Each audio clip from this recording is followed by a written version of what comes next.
దేశంలో సామాన్యుడిపై ఇంధన భారం మరింత పెరిగింది. అంతర్జాతీయ మార్కెట్లో ముడి చమురు ధరల హెచ్చుతగ్గుల నేపథ్యంలో ప్రభుత్వ రంగ చమురు సంస్థలు పెట్రోల్, డీజిల్ ధరలను మరోసారి పెంచుతూ నిర్ణయం తీసుకున్నాయి. లీటర్ పెట్రోల్పై 94 పైసలు, అలాగే లీటర్ డీజిల్పై 96 పైసల మేరకు ధరలను పెంచాయి. సవరించిన ఈ కొత్త ధరలు నేటి నుంచే అమల్లోకి వచ్చినట్లు చమురు కంపెనీలు ప్రకటించాయి.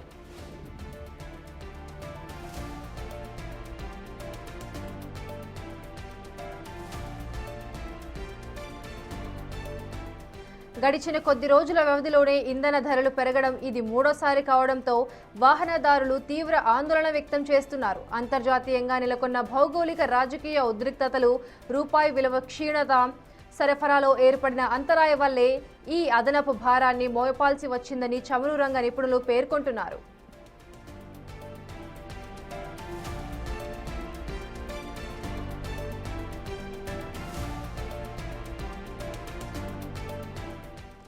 ఈ తాజా పెంపుతో తెలుగు రాష్ట్రాల్లోని ప్రధాన నగరాల్లో ఇంధన ధరలు మరింత ప్రియమయ్యాయి. హైదరాబాద్లో లీటర్ పెట్రోల్ ధర సుమారు 111.84 రూపాయలకి చేరగా డీజిల్ ధర దాదాపు 100 రూపాయలకు చేరుకుంది. వరుసగా ఇంధన ధరలు పెరుగుతుండటంతో రవాణా ఖర్చులు పెరిగి నిత్యావసర వస్తువుల ధరలపై ఆ ప్రభావం పడే అవకాశం ఉందని మార్కెట్ వర్గాలు అంచనా వేస్తున్నాయి. మధ్యతరగతి, సామాన్య ప్రజల బడ్జెట్పై ఈ నిర్ణయం తీవ్ర ప్రభావం చూపనుంది.